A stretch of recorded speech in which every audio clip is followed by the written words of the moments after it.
Xin chào mọi người. Hôm nay mình làm một bài review về cái chai mới này, một cái chai Diosoa. Thì hôm trước có mấy bạn yêu cầu mình làm bài review về cái chai Diosoa này á. Thì hôm nay mình mới tìm được một chai, mới mua được một chai giả này về mình làm bài review. Thì ở đây là hai chai Diosoa. Đây là mình vào nhanh luôn nha. Ờ, Đây là chai bên trái mình là chai thật nha, còn chai bên phải mình là chai giả nào. Các bạn nhìn xem sơ qua đi, xong rồi mình sẽ nói sau nha. Đây nè, bên đây là chai thật nha, bên đây chai giả nè. Đây chai giả, đây chai thật. Mình cảm nhận hai chai này hai hộp chai này giống lắm. Đây chữ, đây chữ ha, chữ giống cực kỳ. Chỉ có cái chữ nhỏ bên dưới đó nè. Thì của chai thật á thì nó làm mờ đi xíu, nó làm nhẹ đi, màu nó nhẹ đi xíu, chứ không có màu, nó không có đậm như chai này.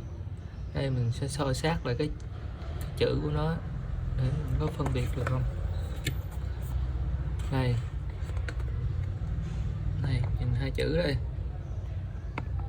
nhìn sát chứ không, nhìn sát rồi các bạn cũng cảm thấy là nó giống nhau phải không.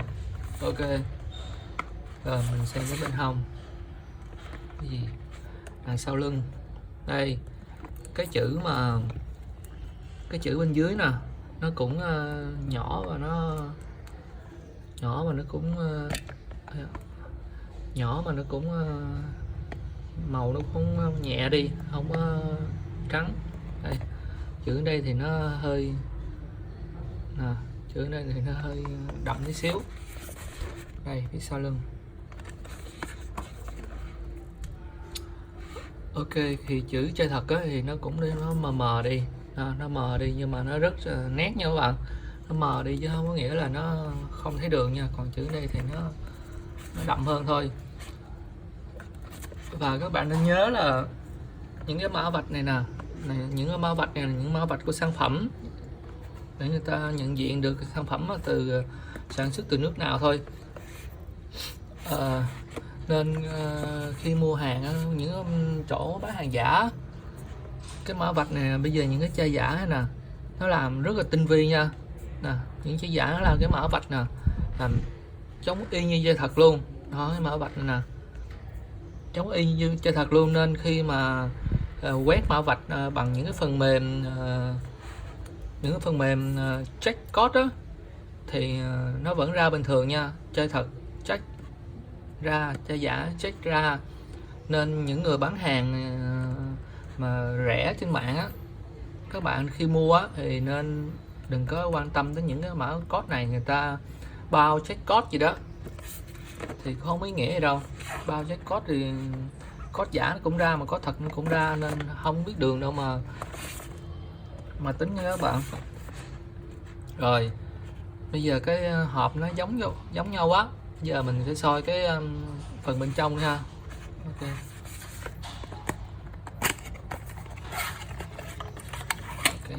đây đây bên trong á thì mình có một cái chai này, cái chai mình đang xài đây. Rồi cái chai ban nãy là cái hộp chai siêu, mình không có bóc ra tại vì mình đang có một cái chai đang xài rồi. Một cái chai mình đang xài ở nhà nên sẵn mình lấy ra mình review luôn, chứ bóc ra lại mất công tốn siêu một chai nữa. Ok, mình lâu quá nha, chai này nó dính mồ hôi quá. Rồi đây hai chai thật giả đây, các bạn nhìn đi đó. Đây hai chai Sova. Đây chai bên trái mình vẫn là chai thật nha, bên phải là chai giả nha, nhìn giống ghê luôn á. Đây đây chữ nè, chữ của chai thật nè, bạn soi thử nha. Đây chữ của chai giả đây, không khác gì hết. giống. Để mình sờ thử nha.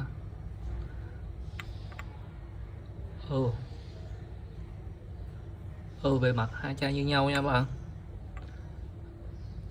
khó phân biệt được lắm. Đây chỉ có cái màu của cái chai cái màu độ bóng của cái chai này nè, của chai thật nè, hơi tím tím tí xíu đó, hơi tím tím, còn chai này nó hơi đục đục đen đen, nói chung cũng khó nhìn lắm. Đây các bạn phải để hai chai thật giả kế bên thì mới nhìn được, chứ không mà khó nhìn lắm. Về chất liệu thủy tinh đó, chất liệu thủy tinh mình cũng thấy nó good lắm. Thấy hai chai cũng xem nhau á, giống nhau á. Chai này khó phân biệt không? Đây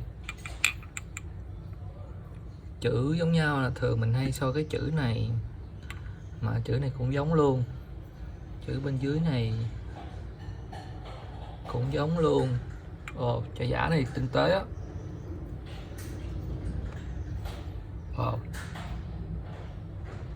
So với đít chai nha.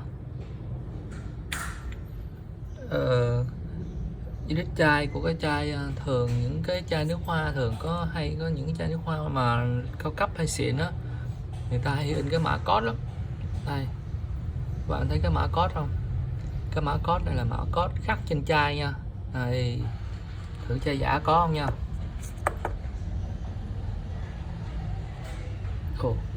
Chai giả nó cũng có chữ nè, nhưng mà nó không có code nữa các bạn.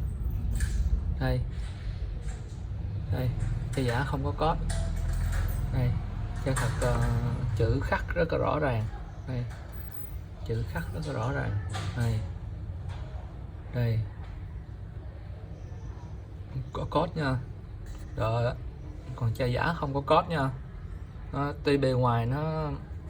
Tuy bề ngoài hộp nó giống nhau thật, bề ngoài của cái chai này nó cũng giống nhau luôn, nhưng mà một chai có code, một chai không có code. Rồi tiếp tục mình review tới cái nắp xem sao. Đây cái nắp chai này là có hít nha các bạn. Đây cái chai Sauvignon này nè, là nó hít, mà nó hít xoay nha các bạn. Nó sẽ xoay đúng theo cái chiều nè. Đây là cái chiều của cái logo nè, khi các bạn để lệch á, thì nó cũng phải xoay đúng lại.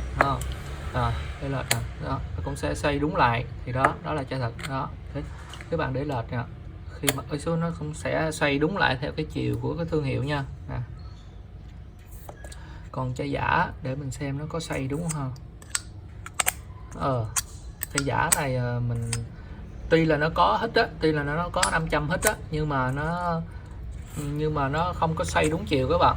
Đây mình đặt làm sao là hít vậy luôn, hít mạnh như lắm luôn á. Đây chai này nó cũng làm tinh vi á, cũng có hít đồ nè, nhưng mà nó không có hít xoay nha các bạn. Đây đặt đâu cũng hít á, đây cũng hít nè, để đây cũng hít nữa nè, thấy không? Đó, tại vì sao mình thấy nè, đây để nguyên cục 500 đây luôn nè các bạn nè. Đây ở bên trong đây là nguyên một cục 500 luôn nè, bạn thấy rõ luôn nè, một cục 500 luôn, nó không có bọc gì hết á, nó chỉ là đẩy cái cục 500 để vô thôi đó, cục 500 trong đây nè đó, nên để đây là hít là để ở trên đầu cũng hít nè, thấy không? Để đây cũng hít, để đây cũng hít đó, thấy không?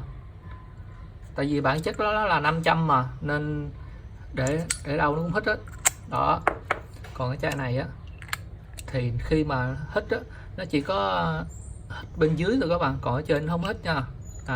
Bên trên nó sẽ tự động hít xuống dưới bạn để trên này đó, tự động nó sẽ tự động hít xuống dưới cái chai nha, chứ nó không hít ở trên nha. Đó, với lại cái các bạn để ý nè, đó ở đây người ta là bên ngoài là bọc nhựa hết nha các bạn.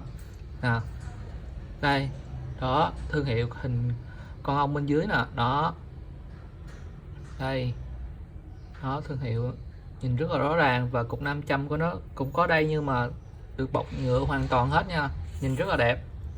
Đây để mình cho các bạn xem hai chai đây. Đây đó, một cái nắp người ta nè làm rất là đẹp đó, thương hiệu, bên trong nhìn rất là rõ. 500 được bọc nhựa hết nha, chứ không phải để lòi lõm ra ngoài nha. Đây còn chai giả đây, cục 500 đây, hình con ong bên trong đây đó, nhìn xấu lắm nè. Cái nè, đây là cục 500 nè, nhìn lộ bên ngoài luôn các bạn đó. Đó, cục 500 nhìn nằm lộ bên ngoài luôn, không được bọc bởi lớp nhựa. Còn đây là cái nắp chai thật nè đó. Đó, cái điều này là chai này là dễ nhận dạng nhất trong cái chai này. Nãy giờ mình thấy đó, cái nắp này là sẽ dễ nhận dạng nhất. Tuy là chai này có 500 hít đàng hoàng đó nha các bạn, nhưng mà nè, khi mà có 500 này nè, họ để lộ ra ngoài, thấy không? Họ để lộ ra ngoài nè, khi bạn đóng mở nắp chai nè, nó sẽ bị chày xước cái này nè, đó, nó sẽ bị chày xước, ở cái phần xịt của cái chai nè, tại vì nó sẽ bị cái cục 500 này nó bằng nó sẽ cạ với cái này nè, nó sẽ cạ này làm chày cái lớp sơn của chai đi. Còn cái chai này á, người ta làm bọc nhựa rất là tinh tế, nên các bạn thấy không, khi đóng mở á, cái chai nè, cái chai mình đang xài nè cũng không bị gì hết, đúng không? Mình xài cũng nhiều rồi đó, nó không bị gì hết đó, chưa? Đây, tuy là nhìn hai thương hiệu nó giống nhau đó, nhìn hai nó làm bên ngoài rất là giống nhau, nhưng mà khi các bạn soi xuống bên trong á thì các bạn sẽ thấy khác nhau đó. Cái chai nè mở đóng riết bị trầy hết rồi đó, điểm dễ nhận dạng nhất. Tiếp đến là mình soi cái ống bên trong nha. Đây cái ống xịt nè, cái ống xịt bên trong cái chai nè, thấy không? Nó cái chai giả nè các bạn thấy không, cái ống nè đó. Mình có hay chỉ các bạn phân biệt là cái chai thật chai giả qua cái ống nè, thấy không? Cái ống này nhìn nó dài và nó đục nè, thấy không? Thường những cái chai nào mà nó có độ lồi lõm á, thì cái ống á, nó sẽ bị cong qua đây để cho nó hút hết nước trong cái chai. Nhưng mà đối với những cái chai á, mà không có lồi lõm ở hai bên á, hai bên chai á, thì ống nó sẽ thẳng, chỉ cần thẳng tới dưới thôi là để hút đủ rồi. Đây thấy không, đây cái ống này nè, nó đục, nó trắng mà nó trắng đục, nhìn rất là rõ nè, trắng đục và nó hơi dài tí xíu đó, bạn thấy màu trắng. Còn ống bên đây nè, ống bên trong là trắng trong nha, nên các bạn không thấy luôn, thấy không? Cực kỳ khó thấy luôn á, tại vì bản chất cái ống nó rất là trong suốt luôn á, ống nó thanh mảnh mà trong nữa nên khó thấy lắm. Đây đó, bạn nhìn kỹ mới thấy được nè, ánh sáng phản chiếu á, chai này ánh sáng phản chiếu á nè, cái ống đó nè đó, thấy không? Đây chai này bị phản chiếu á, này cái ống bên trong nè đó, nó màu trắng mà nó trong suốt luôn á, nên khi nhìn qua cái chai này mình cũng khó thấy lắm. Còn những chai giả mình không cần phải soi hết, nhìn phát ra ngay đó, cái ống nè. Còn chai thật nè, thấy ống đó nhưng mà mình phải soi kỹ lắm mới thấy, tại vì nó trong quá nên nó thanh mảnh nữa nên khó thấy đó. Đó mình nhắc lại cái ba cái điểm mà dễ nhận dạng chai thật giả của cái chai này nha. Thứ nhất á, là mình thấy cái code bên dưới cái chai này nè đó, cái chai này phải có cái code nha, cái chai thật phải có cái code, còn chai giả không có cái code nha các bạn. Điểm thứ hai á, là các bạn nhìn vào cái nắp nha, cái nắp này đó, cái nắp chai này nè, nó có cái cục 500 bên trong á, nó có cục 500 bên trong, bên đây nó được bọc nhựa, bên đây không được bọc nhựa nha. Và đây nó nắp hít á, nó phải xoay theo chiều của logo nha các bạn đó. Còn ở đây á, thì để đâu nó cũng hít hết, để đâu nó cũng hít lắm, bản chất nó là 500 mà nên khi gặp sắt là hít à. Còn bên chai kia nó chỉ khi các bạn để xuống á, thì nó sẽ có một lực hít bên dưới nha, nó không có dính ở trên nha đó. Ok. Điểm thứ ba nữa là cái ống bên trong nha, cái ống bên trong nó phải là thanh mảnh ở trong nha, này đó, Mình thấy chai này có 3 điểm đó là nhận dạng dễ nhất. Rồi bài review của mình tới đây là hết nha. Các bạn thấy hữu ích thì share và like cho bạn bè để họ có kiến thức phân biệt nước hoa thật giả nha. Rồi, cảm ơn các bạn. Nhớ like và subscribe giúp mình. Bye bye.